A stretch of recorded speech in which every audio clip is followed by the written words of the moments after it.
네, 오늘 성경의 인물 나훔, 스바냐, 하박국 선지자에 대해서 함께 또 말씀을 나누겠습니다. 오늘 본문 말씀은 하박국 3장 18절 말씀입니다. 같이 합독하겠습니다. 나는 여호와로 말미암아 즐거워하며 나의 구원의 하나님으로 말미암아 기뻐하리로다. 아멘. 여러분 요즘 성경 통독 어디 하고 계시죠? 예레미야 하고 계시죠? 네. 자, 오늘 이 나훔, 스바냐, 하박국 소선지자인데요. 이 나훔, 스바냐, 하박국이 예레미야와 같은 시대에 활동했었던 선지자들입니다. 그래서 오늘 나훔, 스바냐, 하박국 말씀은 후반부에 있습니다. 아마 조금 더 읽으시면은 9월달 후반부쯤에 나오는 말씀인데, 지금 우리가 읽은 예레미야 선지자와 같은 시대에 활동을 한 선지자이기 때문에 여러분 오늘 또 이 소선지자들에 대해서 함께 먼저 알아보도록 하겠습니다. 먼저 나훔입니다. 나훔. 나훔. 이 나훔이라는 이름의 뜻은 위로자라는 뜻을 갖고 있습니다. 위로자라는 뜻을 갖고 있고요.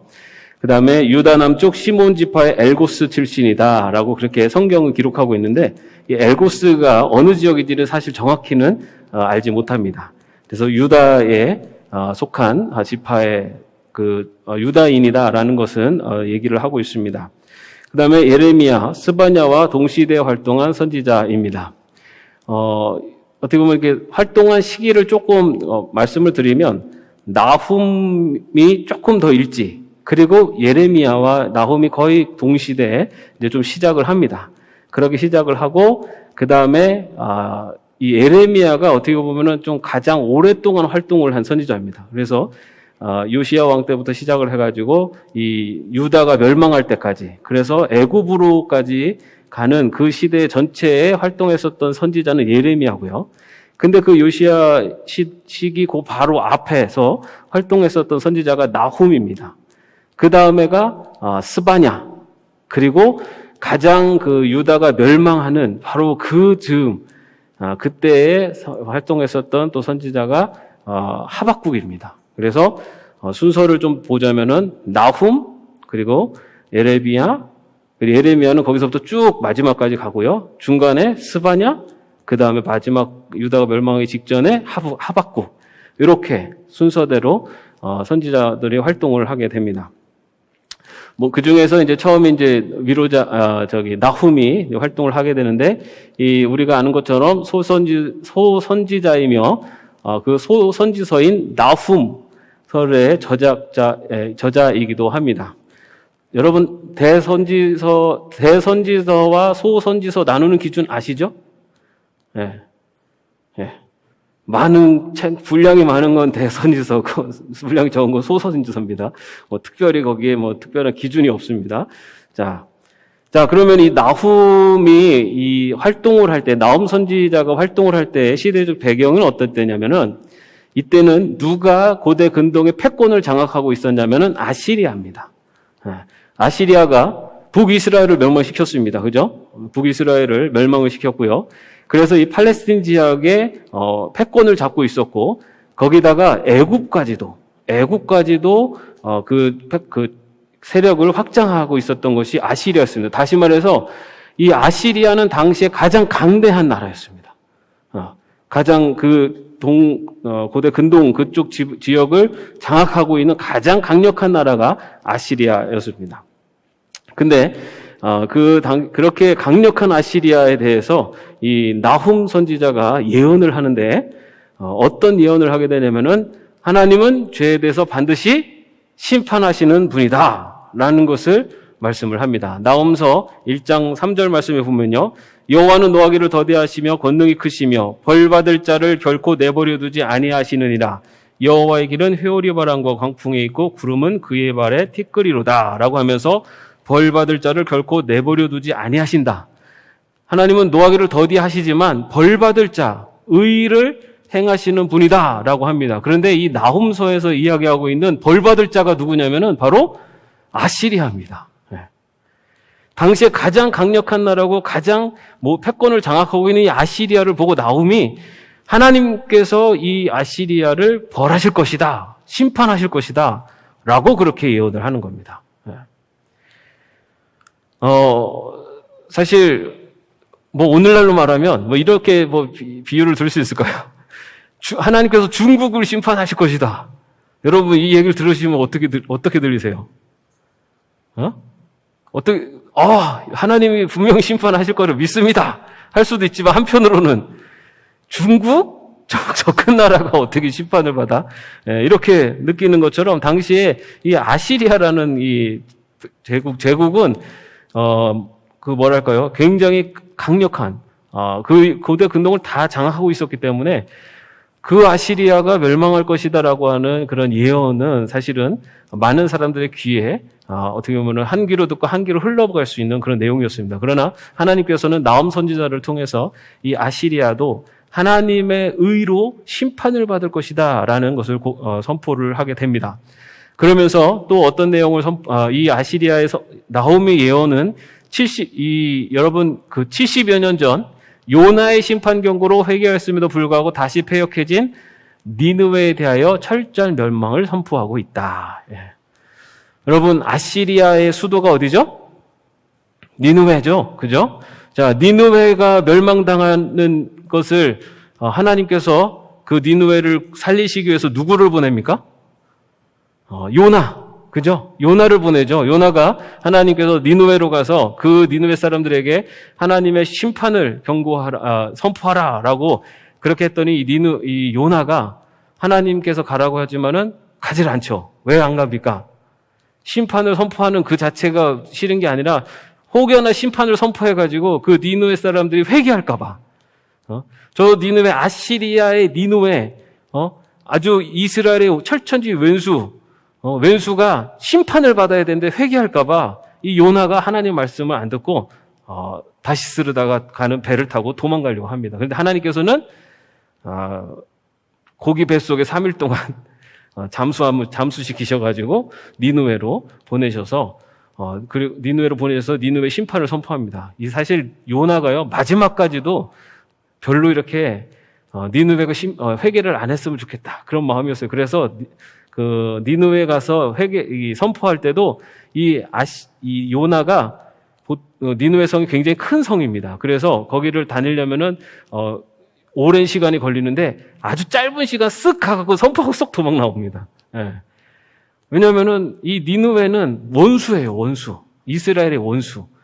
그런데 그 원수가 용서받는다는 것, 용서받지 않기를 원하는 그 마음이 기록되어 있는데 하나님께서는 이방 나라에 회개하는 영혼들도 용서하시고 그리고 그 모든 역사를 주관하신 분이 하나님이시다라는 것을 보여주신 사건이 요나 사건입니다. 그런데 그 니느웨가 그렇게 회개해서 하나님의 심판을 피했는데도 불구하고 그가 이 당시 고대 근동의 패권을 장악하면서 그 나라가 확장되어 가면서 역시 그가 그 아시리아가 하나님의 뜻과 다른 당시의 제국들이 야욕과 그런 탐욕에 있는 불의를 행하는 그런 모습을 보고 하나님께서는 나훔 선지자를 통해서 아시리아가 분명히 멸망할 것이다.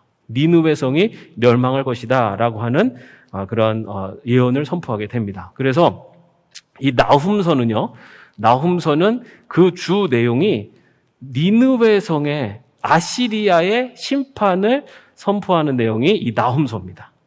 그래서 나훔서는 그 유다 백성 아니면 이스라엘 백성들을 향한 예언의 선포라기보다는 이 니느웨 아시리아의 심판을 선포합니다. 그러면서 이 선포를 통해서 이 하나님께서는 어떤 것을 말씀하시냐면은 아시리아라고 하는 지금 강력한 대제국 이 제국의 흥망성쇠 역시 주관하시는 분이 누구시냐? 하나님이시다라는 것을 이 나훔 선지자를 통해서 보여주고 있는 것입니다. 자, 그리고 나훔서 1장 12절 말씀해 보면은 여호와께서 이같이 말씀하시기를 그들이 비록 강하고 많을지라도 반드시 멸절을 당하리니 그가 없어지리라. 내가 전에는 너를 괴롭혔으나 다시는 너를 괴롭히지 아니할 것이라. 그가 없어질 것이라 라고 하는 그 그 대상이 바로 니느웨 성, 다시 말해 아시리아를 예언하고 있는 내용입니다. 자, 그 다음에 이제 나훔 선지자가 그 아시리아가 한창 강대국일 때 그렇게 선포를 했다면 이제 아시리아가 정말로 이제 그 세력이 점점 쇠퇴해져 갑니다. 그러면서 그때 등장하는 신흥국이 어디냐면 신바벨론입니다. 이 바벨론이 이제 막 성장하기 시작합니다. 그러면서 아시리아는 점점 쇠퇴해져 가고 바벨론이 이제 점점 성장하는 이제 그런 와중에 이 스바냐 선지자가 또 활동을 하게 됩니다. 스바냐 선지자의 스바냐라는 뜻은 여호와께서 숨겨주신다라는 뜻입니다. 여호와께서 숨겨주신다라는 뜻을 갖고 있고요. 이 스바냐 선지자는요, 다른 선지자들과 달리 이 왕족입니다. 왕족. 그래서 남유다의 13대 왕 히스기야의 4대 손이고 아말야의 증손으로 왕족 출신 선지자가 스바냐입니다. 이 스바냐는 주로 언제 활동을 했냐면은 남유다 제16대 왕이었던 요시야 왕 때 활동한 선지자입니다. 여러분, 그 요시야 왕이 우리가 좀 기억을 해야 되는 것이 남유다가 이제 멸망하기 직전에 어쩌면 하나님께서 마지막으로 주신 기회, 이스라엘이 하나님 앞에 회개하고 하나님의 나라를 한 번 돌아설 수 있는 마지막 찬스가 요시야였습니다. 그래서 이 스바냐 선지자는요, 소선지자 스바냐서의 저자가 그 스바냐인데요, 시대적 배경을 보면요, 근동 지역의 패권국인 아수르는 신바벨론 제국의 등장과 함께 그 세력이 급격히 쇠퇴해가고 있었다. 정말로 나훔 선지자의 예언처럼 이제는 이 아시리아가 점점 쇠퇴해져 가기 시작합니다. 그러면서 이제 신은 바벨론이라고 하는 세력이, 나라가 이제 점점 그 힘을 키워가고 있는 상황이 됩니다. 그래서 이 아시리아와 바벨론이 서로 견제하고 있는 상황이 됐어요. 그러다 보니까 이 두 제국이 둘이 서로 으르렁거리다 보니까 다른 소수민족들에 대해서는 신경을 못 쓰는 거예요. 요럴 때가 언제입니까? 이제 소수민족들이 뭔가 좀 그 강대국들의 영향을 덜 받고 자기들의 어떤 정비를 다시 새롭게 할 수 있거나 뭔가를 새롭게 할 수 있는 그런 때가 바로 요시야 왕 때였어요. 그래서 이 요시야는요, 반아수르 정책을 피고 그리고 대내적으로는 종교개혁을 단행합니다. 그래서 바알과 아수르와 같은, 아세라상과 같은 우상들을 다 철폐하고, 그리고, 하나님 성전에서 찾은 그 신명기의 말씀을 가지고 그것을 선포하고 그것을 통해서, 절기를 회복하고, 이제 그런 종교개혁을 이 요시야 왕이 하게 됩니다. 그런데 이 요시야는요, 반아수르 정책을 폈어요. 뭐냐면은 아시리아, 그죠? 아시리아가 그 제국 거기를 장악하고 있었는데 이 요시야는 그 아시리아가 쇠퇴하고 바벨론과 대립을 하고 있을 때 이 요시야는 아수르에 대해서 이제 좀 약간 반대하는 정책을 펴게 됩니다. 근데 그렇게 정책을 펴게 되는데요. 그때 그때 스바냐가 이제 활동을 하고 예언한 내용이 스바냐서에 있는 내용입니다. 당시에 이 요시야가 종교개혁을 펼치기 전에 그 유다 민족들은 아주 사회적으로, 윤리적으로, 도덕적으로 타락했을 뿐만 아니라 또 종교적으로도 우상숭배에 빠져 있는 그러한 상황이었습니다. 그래서 이 스바냐 선지자의 말씀을 보면은 요시야의 종교개혁이 본격적으로 개시하기 전 유다의 부도덕함과 우상숭배 때문에 하나님의 심판을 받을 것에 대해 선포를 하게 됩니다. 유다 백성들이 도덕적으로 윤리적으로 타락했을 뿐만 아니라 종교적으로도 우상숭배에 빠져 있다는 것에 대해서 심판을 선포하는 것이 바로 스바냐였어요. 그래서 스바냐 1장 6절 말씀에 보면은 여호와를 배반하고 따르지 아니한 자들과 여호와를 찾지도 아니하며 구하지도 아니한 자들을 멸절하리라라고 하면서 하나님께서 우상숭배에 빠져 있는, 그리고 비윤리적인, 그리고 타락한 자들을 심판하실 것이다라는 것을 선포하게 됩니다. 그리고 그러한 선포를 들은 유다 백성들과 이 요시야가 종교개혁을 시작을 하게 돼요.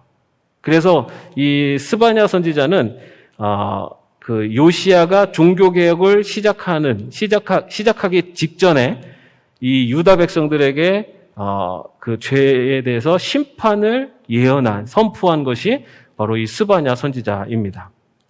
그리고 또한 스바냐 선지자는요, 하나님의 규례를 지키는 남은 자들은 심판날에도 구원을 얻게 될 것이다 라는 것을 선포하게 됩니다. 하나님의 말씀을 어기고 그 우상 숭배에 빠진, 그리고 윤리적인 도덕적으로 타락한 자들은 하나님께서 심판하실 것이고, 그러나 하나님의 규례를 지키는 자들은 하나님께서 심판날에도 구원하실 것이다 라는 것을 선포한 것이 바로 스바냐입니다. 그래서 스바냐 2장 3절 말씀에 보면은 여호와의 규례를 지키는 세상의 모든 겸손한 자들아, 너희는 여호와를 찾으며 공의와 겸손을 구하라. 너희가 혹시 여호와의 분노의 날에 숨김을 얻으리라 라고 하면서 여호와의 규례를 지키는 자들, 그들은 여호와의 분노의 날에도 숨김을 얻겠다. 다시 말해 구원을 받을 것이다 라고 그런 말씀을 선포하게 됩니다. 스바냐는 요시야의 종교개혁 바로 전에 활동을 했던 선지자가 바로 이 스바냐입니다. 자, 그런데 그래서 이제 요시야의 종교개혁이 단행이 됩니다. 그래서 요시야가 아까 말씀드린 대로 종교개혁을 그 개혁을 시작하면서 우상을 타파하고, 그리고 그 여러 가지 율법, 그리고 여러 그 절기들을 회복하는 이제 그러한 종교개혁을 시작을 하는데, 안타깝게도 요시야가 오래 살질 못했어요. 그 아시리아가 이제 쇠퇴해지고 바벨론이 이제 커지면서 바벨론과 그 메대의 연합군이 이 아시리아를 싸워가지고 아시리아가 망합니다. 아시리아가 망해요. 그리고 아시리아에 이제 망했는데, 아시리아가 또 워낙 대제국이다 보니까 그렇게 니두의 성을 빼앗겼어도 이 아시리아에 남은 무리들이 있었습니다. 그런데 이 아시리아를 두둔했던 나라가 어디냐면은 당시에 강대국이었던 애굽, 이집트가 이 아시리아를 이게 도와줬어요. 왜냐면 사실은 아시리아가 예뻐서라기보다는 이 바벨론이라고 하는 이 강대국을 그 중간에서 막아줄 수 있는 나라가 아시리아였어요. 그래가지고 애굽이 이 아시리아를 돕기 위해서 갈그미스라고 하는 지역으로 올라가고 있었습니다. 근데 그 중간 지나가는 길이 거기에 유다가 있었어요. 유다. 근데 이 유다 그 애굽의 군사들이 이 지역을 지나가는데 무깃도라는 곳에서 이 요시야가 이 애국군하고 전쟁을 붙습니다. 아까 말씀드린 대로 반아시리아 정책을 요시야가 피고 있었기 때문에 그 아시리아를 도우러 가는 애국군과 싸우는 거예요. 근데 이 강대국 애국과 이 유다가 서로 싸워서 이 무깃도에서 이 요시야가 다칩니다. 다쳐가지고 예루살렘 성에 와서 요시야가 죽어요. 그래가지고 요시야의 그런 종교 개혁으로 어쩌면은 유다가 다시 한번 이렇게 일어설 수 있는 그 기회가 이제 딱 사라지게 됩니다. 그리고 나서 이 바벨론과 애굽이 갈그미스에서 전투를 했는데 거기서 누가 이기냐면은 바벨론이 이깁니다. 바벨론이 이겨서 이제 애굽이 이렇게 후퇴를 하다가 유다 땅에 딱 와봤더니 그 요시야 왕이 죽은 다음에 그 아들 여호아스를 왕으로 세워놨어요. 근데 이 애굽이 그거를 못마땅해 한 겁니다. 그래서 이 여호아스를 퇴위시키고 그 여호아스의 동생인 그 여호와킴을 왕으로 세워놓고 그 다음에 애굽이 자기 나라로 가요. 그래서 그때부터 이 여호와킴은 이 애굽을 친애굽 정책을 펴면서 이제 유다의 왕이 됩니다. 그렇게 해가지고 이제 여호와킴이 이제 그 애굽 정책을 펴고서 있었는데, 그 다음에 이제 또 이 애굽에서 다시 바벨론하고 한판 더 붙으러 올라갑니다. 그래서 또 올라가요. 거기에 갈그미스입니다. 갈그미스에서 두 번째 전쟁을 또 시작을 합니다. 두 번째 전쟁을 했는데 누가 이겼을까요? 바벨론이 또 이긴 거예요. 그래서 이 바벨론이 이기면서 이번에는 바벨론이 애굽이 후퇴를 할 때 그 애굽까지 쫓아내려옵니다. 그래갖고 그 고대 근동 그 지역을 이 바벨론이 다 장악을 해버려요. 그랬을 때 이 여호야킴이 어떻게 또 바꾸냐면은 바로 친바벨론 정책으로 바꾸게 됩니다. 왜냐면은 애굽이 자신을 세우기 때문에 친애굽 정책을 폈었는데 이제는 바벨론이 여기에 이제 주인이 됐잖아요. 그러니까 이제 다시 친바벨론 정책을 펴게 됩니다. 그렇게 이제 여호야킴이 그렇게 바뀌어가지고 이제는 바벨론의 조공을 바치면서 지내게 되는 것이 당시 남유다였습니다. 그랬는데 이제 또 시간이 지나면서 어떤 일이 생기냐면 애굽이 이제 또 바벨론도 견제하기 위해서 애굽이 자꾸만 또 팔레스틴에 있는 주변 국가들을 자꾸만 선동을 하는 겁니다. 너희들이 연합을 해가지고 바벨론으로 이제 싸워야 된다라고 이렇게 막 독려를 하고 애굽에서 도와줄게 너희들 연합해가지고 바벨론 정책을 펴라라고 이렇게 하는데 이 여호야킴이 또 거기에 혹해가지고 이번에는 친애굽 정책을 펴게 되는 거예요. 그래서 이번에 바벨론 왕이 그런 정책을 펴는 것을 보고 이제 바벨론 왕이 직접 그 일대로 또 쳐들어옵니다. 쳐들어와가지고 예루살렘을 포위를 합니다. 예루살렘을 포위하고 그리고 그 예루살렘에 거기서 전쟁을 하다가 이 여호야킴은 죽어요. 그래가지고 그때 이 바벨론이 그 예루살렘을 점령한 다음에 다시 또 왕을 또 세웁니다. 그게 누구냐면은 여호야긴입니다. 긴. 좀 헷갈리시죠? 여호야긴을 세웁니다. 그래서 바벨론의 여호야긴을 세우는데 그렇게 하고서 이 바벨론의 여호야긴은 여호야긴은 바벨론으로 포로로 잡아가고 거기에다가는 숙부인 시드기야를 거기에 이제 왕으로 세우고 여호야긴은 다시 바벨론의 포로로 잡아갑니다. 그런데 이 시드기야가 그러면은 이제 바벨론이 세운 왕이잖아요. 그런데 이 시드기야가 또 이 애굽의 꼬임에 넘어가서 다시 또 친애굽 정책을 펴요. 그래서 또 바벨론이 또 쳐들어오게 됩니다. 또 쳐들어와서 이번에는 예루살렘을 포위하고 2년 동안 이 예루살렘을 포위하고 그리고 나서 예루살렘을 점령합니다. 그때 시드기야가 도망가다가 잡혀가지고 바벨론 왕 앞에 끌려와가지고 그가 보는 앞에서 자식들이 죽는 것을 보게 하고 그리고 눈을 뽑아버리는. 그래서 그의 마지막 장면이 아들이 죽는 장면을 보게 하는 그런 아주 혹독한 벌을 받게 되고 그리고 그때 이 남유다가 멸망을 하게 되는 겁니다. 그래서 그때 예루살렘 성전과 예루살렘 성과 모든 것들이 다 파괴되고 거기에 남아있던 모든 유다인들 중에 귀인들과 그리고 모든 기술자들 모든 사람들이 다 끌려가게 되고 그 남유다에는 아주 비난자들 그냥 농사만 지을 수 있는 사람들만 남겨두게 되는 그러한 역사의 흐름이 있습니다. 그때 그 남유다가 멸망하기 직전 그때 활동했었던 선지자가 하박국입니다. 이 하박국 하면은 저희 자꾸만 옛날에 그 퀴즈 중에 그런 게 있었어요. 그 성경 중에 가장 맛있는 국은? 그래가지고 하박국이라고도 했었는데, 자 하박국 선지자는 다시 말해서 이 남유다가 완전히 이제 멸망을 향해서 가고 있는 멸망 직전까지 가고 있을 때 활동했었던 선지자인데요. 이 하박국 선지자는 하박국은 뜻은 껴안은 자라는 뜻을 갖고 있는데요. 레위 지파 출신의 제사장 또는 성가대원으로 추정을 하는데 이 남유다 선지자였고요. 하박국서의 저자입니다. 자, 아까 말씀드린 그 시대적 배경, 아수르 제국의 수도 니느웨가 신바벨론 제국의 나보폴라살과 메대 사학사레스 연합군에 의해서 함락이 되었고, 그래서 아수르가 멸망을 하고, 그리고 바벨론은 강대국 애굽을 파멸시켜 나갔습니다. 갈그미스 전투에서 2번에 걸쳐 승리를 하면서 그 일대 패권을 장악하게 됩니다. 그러면서 남왕국 유다가 바벨론에 의해서 제1차 침입을 당하게 됩니다. 이때 1차 침입 때 끌려간 포로가 누구냐면은 다니엘과 그의 친구들. 그때 이제 포로로 잡혀가게 됩니다.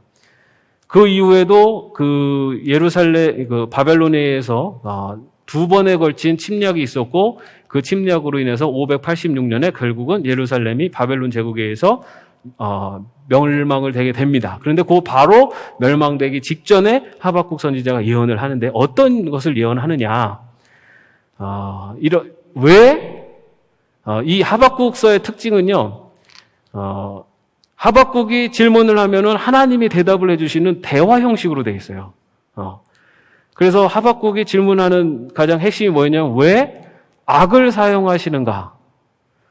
왜 하나님 백성이 아무리 악하다고 해도 어떻게 하나님의 백성보다 더 악한 나라를 사용하셔서 하나님의 백성을 심판하시는가?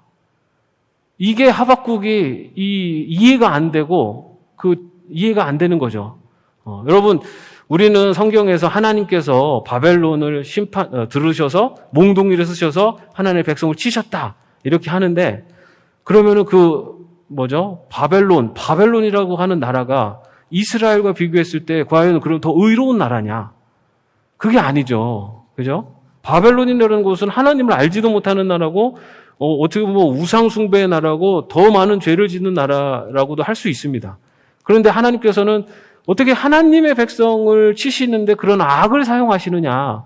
이것이 하박국에 풀리지 않는 숙제였어요. 그렇게 하박국이 질문을 하는데 하박국 1장 13절 말씀에 보면은 악인이 자기보다 의로운 사람을 삼키는데도 잠잠하시나이까? 라고 하면서 하나님께 질문을 하게 됩니다. 그때 하나님께서 응답을 하시는데 여러분 하박국서를 좀 다 읽어보시면은 하나님의 응답을 좀 더 자세히 알 수 있는데요. 그 중요 내용만 살펴보면 보라 그의 마음은 교만하며 그 속에서 정직하지 못하나 의인은 그의 믿음으로 말미암아 살리라. 여기에서 중요한 것은 그의 마음이 교만하고 그 속에서 정직하지 못하다. 다시 말해 하나님이 사용하시고자 하는 그 바벨론 역시도 그게 정직하지 못하고 교만한 나라인 건 분명하다. 그런데 그것보다 중요한 것이 뭐냐면은 의인은 산다는 겁니다. 믿음으로 말미암아. 하나님께서 그 바벨론을 들어서 심판을 하시지만 그 바벨론은 악을 들어서 사용하시느냐 여기에 대해서 대답을 하시는 게 아니라 그것을 대답하시지 않고 의인은 믿음으로 말미암아 살리라. 다시 말해서 네가 의인으로 살아라. 그러면 너는 살 수 있다라는 것을 말씀하시는 거예요. 이거는 무슨 말씀입니까? 왜 하나님께서 바벨론을 들어 쓰십니까? 라고 하는 하나님의 계획을 이해할 수 없는 이 하박국의 질문에 하나님께서는 너는 나의 계획을 이해하려고 하지 말아라.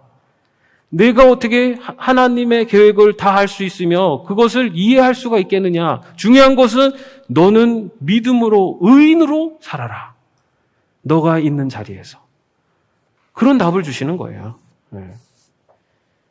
그러면서 하나님께서는 또 하박국 2장 12절 14절에서 피로 성읍을 건설하여 불의로 성을 건축하는 자에게 화 있을진저 민족들이 불탈 것으로 수고하는 것과 나라들이 헛된 일로 피곤하게 되는 것이 만군의 여호와께로 말미암음이 아니냐. 이는 물이 바다를 덮은 것이 여호와의 영광을 잊어하는 것이 세상에 가득함이니라 라고 하는 대답을 주십니다. 뭐냐면 피로 성읍을 건설하는 불의의 성이 그에게 화가 있는 것 그리고 그것이 불타는 이 모든 것 그리고 나라들이 헛된 일로 피곤하게 되는 모든 것 이런 모든 것들을 주장하시고 주관하시는 분이 만군의 여호와께로 말미암음이라 라고 말씀을 하세요. 다시 말해서 지금 이 바벨론을 들어서 유다 민족을 심판하시는 것 하나님께서 이 모든 것들을 다 주장하고 계시고 운행하고 계시다라는 것을 말씀하시고 계시는 겁니다. 사실 어쩌면은 우리가 살아가면서 하박국과 같은 질문을 할 때가 많죠. 왜냐하면은 어쩔 때 때로 힘든 일이 생길 때 왜 나한테 이런 일이 생길까? 아니면 나한테 직접적이 아니라도 지금 이렇게 돌아가는 세상사를 보면서 왜 세상이 이렇게 되지? 답답한 것들 많죠. 뭐 정치적인 것부터 해서 세계 돌아가는 거, 환경 문제 여러 가지가 많은데 그런데 하나님께서 하박국에 주신 말씀은 왜라는 것에 대한 답을 찾지 말고 그 왜라고 하는 것에 대한 주권은 누구에게 있냐면 하나님께 있다. 그러면서 하나님께서는 너는 믿음으로 의롭게 살아라. 예요. 우리는 뭔가 이해되어지고 내가 마음에 뭔가 깨달음이 되고 이해되어져만이 그것에 대해서 용납하고 그것을 내가 받아들이는데, 우리가 이해할 수 있는 영역이라는 것은 하나님의 영역이 될 수 없다는 겁니다. 내 인생에 고난이 오고 고통이 오고 아픔이 올 때 그 이유를 나는 다 알 수가 없어요. 그 이유를 내가 다 알아야지 이해되고 받아들이겠다가 아니라, 하나님께서 말씀하시는 것은 세상을 주관하시고 운행하시는 것, 이 역사를 주관하시는 것, 아시리아를 흥하게도 하시지만 망하게도 하시고, 바벨론을 흥하게도 하시지만 망하게도 하시는 분, 그리고 그 과정 속에서 하나님의 백성을 심판하시기도 하시고 다시 불러주기도 하시는 분, 이 모든 역사의 주관자는 하나님이시다 라는 것을 선포하는 겁니다. 그러면서 너는 너의 자리에서 의인으로 살아라 입니다. 여러분, 우리가 하나님의 백성으로 사는 가장 간단한 방법이 뭔지 아세요? 너무 생각을 많이 하지 마십시오. 하나님이 기뻐하실 일 같으면 그냥 그대로 행하시면 돼요. 근데 우리는 이것을 너무 많이 생각을 해요. 이렇게 했을 때 저렇게 되지 않을까? 저렇게 되지 않을까? 이렇게 되면은 내게 어떤 피해가 오지 않을까? 이것을 하면은 이렇게 너무 많은 걸 생각을 하는데, 하나님 백성으로 사는 가장 간단한 방법은 하나님께서 모든 것을 주관하시기 때문에 내가 있는 자리에서 하나님이 기뻐하실 일을 선택하면 되는 겁니다. 그러면요, 나머지 일은 누가 운행하십니까? 하나님이 하시는 거예요. 우리는 너무 많은 것을 생각해요. 하나님이 기뻐하시는 길, 그리고 하나님의 기뻐하시는 행동, 선택이 있을 때 그 길을 선택하면 나의 그 의로운 행위, 그것을 통해서 하나님은 하나님의 일을 하나님께서 이끌어 가신다는 거예요. 때로는 우리가 이해할 수 없는 상황 속에 있을 때에도 우리가 그 자리에서 해야 될 일은, 하나님 왜 나에게 이런 일이 생깁니까? 라고 하면서 그것에 대해서 이해를 촉구하는 것이 아니라, 어렵고 힘든 상황 속에 있어도 내 자리에서 하나님의 백성으로 의의 길을 선택하는 것, 의의 길을 걸어가는 것, 그것이 바로 하나님의 백성에게 주어지는, 그리고 하나님의 백성이 걸어가야 되는 길이다라는 것입니다. 그렇게 하나님께서 하박국에게 그런 말씀을 통해서 5번이나 얘기를 해주세요. 하나님께서 하박국은 왜라는 질문을 던지는데, 하나님께서 이 모든 것을 주관하고 계시고, 하나님께서 멸하기도 하시고 회복하기도 하시고, 이 모든 운행하신 분이 하나님이시다라는 것을 계속 말씀하십니다. 그러자 선지자인 하박국이 이 불평과 두려움이 신뢰와 믿음으로 고백되게 됩니다. 여러분, 그 믿음의 고백, 왜라고 하면서 이해를 요구하고, 왜 하필 악한 저 바벨론을 쓰셔서 쓰십니까? 라고 하면서 하나님의 그 섭리를 나한테 좀 이해를 시키십시오라고 요구하는 이 선지자에게 하나님께서 그것을 하나하나 말씀하시면서 주신, 그래서 그 하박국 선지자가 마지막으로 고백하는 고백의 내용이 뭐냐? 바로 이것입니다. 여러분, 이 말씀 우리 읽을 때 우리 찬양단 앞으로 좀 나와주세요. 같이 한번 읽어보겠습니다. 비록 무화과 나무가 무성하지 못하며 포도나무에 열매가 없으며 감람나무에 소출이 없으며 밭에 먹을 것이 없으며 우리의 양이 없으며 외양간에 소가 없을지라도 나는 여호와로 말미암아 즐거워하며 나의 구원의 하나님으로 말미암아 기뻐하리로다. 주 여호와는 나의 힘이시라. 나의 발을 사슴과 같게 하사 나를 나의 높은 곳으로 다니게 하시리로다. 아멘. 이것이 바로 하박국의 마지막 고백입니다. 내 무화과가 없고 포도나무가 없고 감람나무가 없고 우리의 양이 없어도, 이것에 대해서 왜 나한테는 무화과가 없고 포도나무가 없고 감람나무 열매가 없고 하나님 왜 그렇습니까? 이게 아니라 그 모든 것을 주관하시는 여호와, 그분으로 말미암아 나는 기뻐하겠다. 내 자리에서 고통이 있고 고난이 있는 자리지만 이 역사를 주관하시는 하나님이 나의 하나님이심을 믿고 나의 있는 자리에서 기뻐하며 나가겠습니다. 라고 하는 이 하박국의 고백입니다. 바로 이러한 하박국 선지자의 고백이 저와 여러분의 삶의 자리에서도 같은 마음으로 고백되기를 바랍니다. 우리의 이 찬양 같이 한번 불러보겠습니다.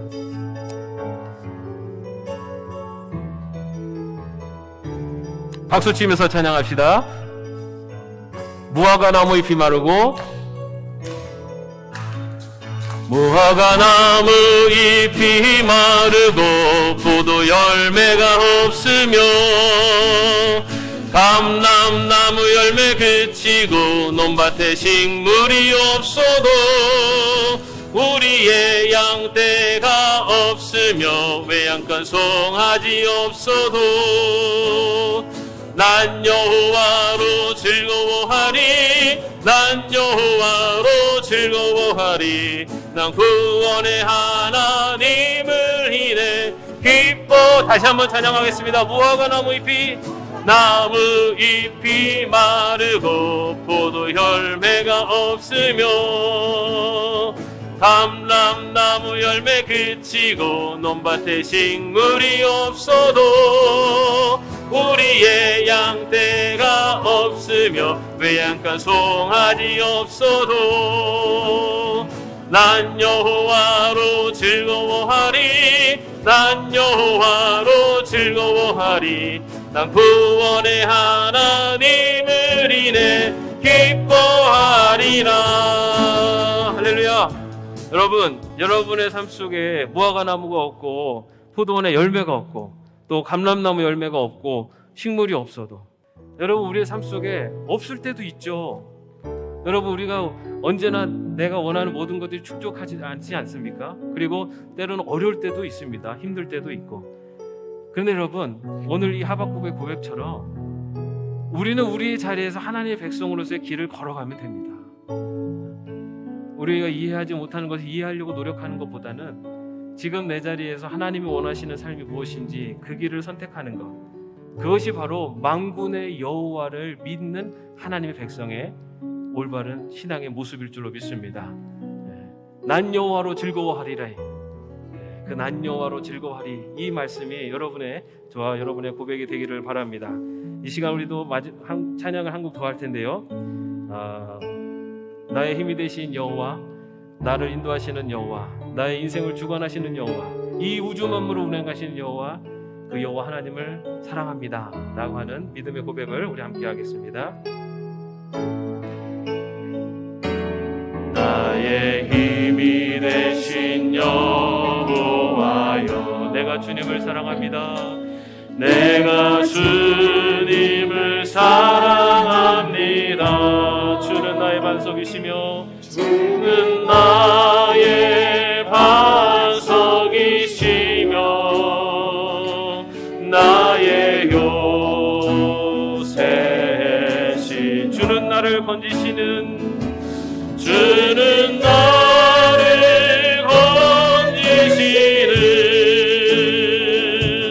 나의 주, 나의 하나님, 나의 피할 바위시요 나의 방패시라.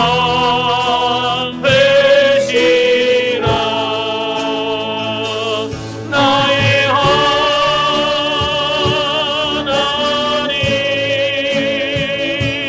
나의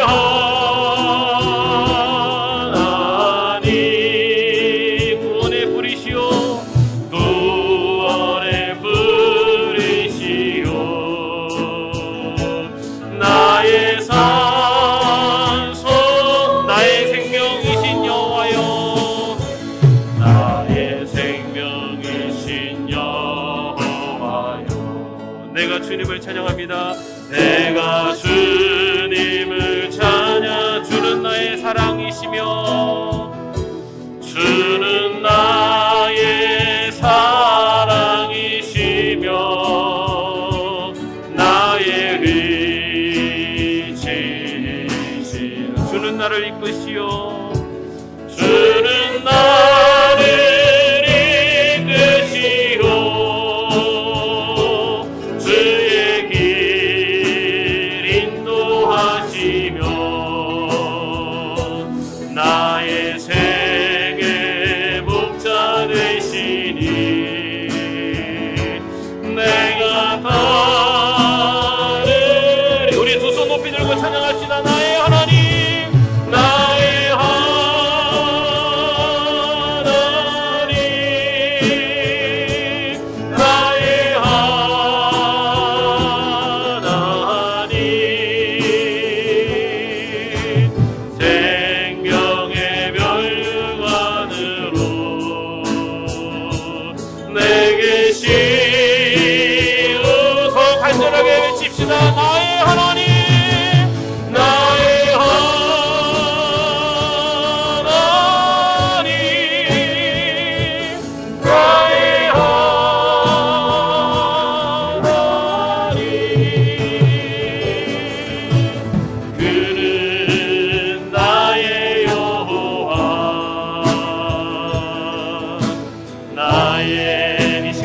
함께 기도하겠습니다.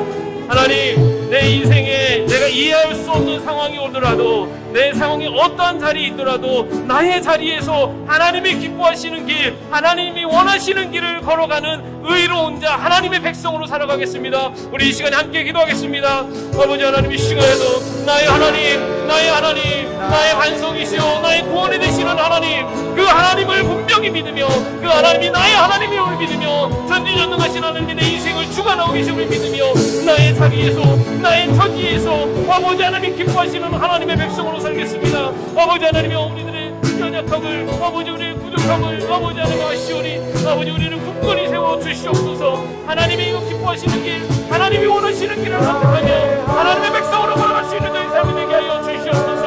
아버지 하나님, 이 시간에도 아버지 하나님 나의 하나님, 아버지의 반석이 되시는 하나님, 아버지 하나님의 나의 구원이 되시는 하나님, 아버지 하나님 이 인생을, 이 역사를 주관하시는 하나님, 아버지 하나님 내 인생에 되신 하나님을 부르짖는 아버지 하나님, 그 주님 하나님을 건고 나가는 하나님의 자녀들, 하나님의 백성으로 서게 하여 주시옵소서.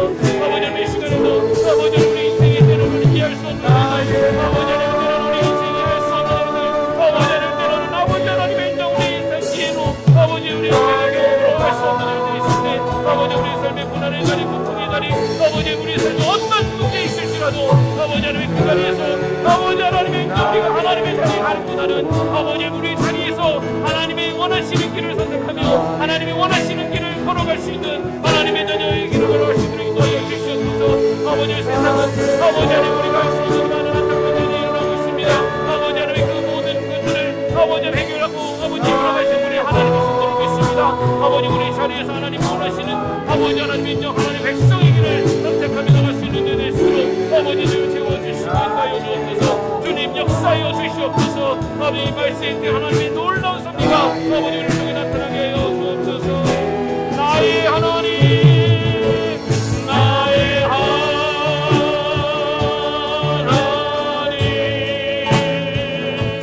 나의 하나님,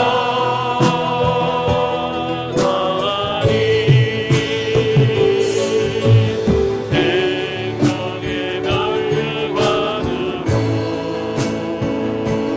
내게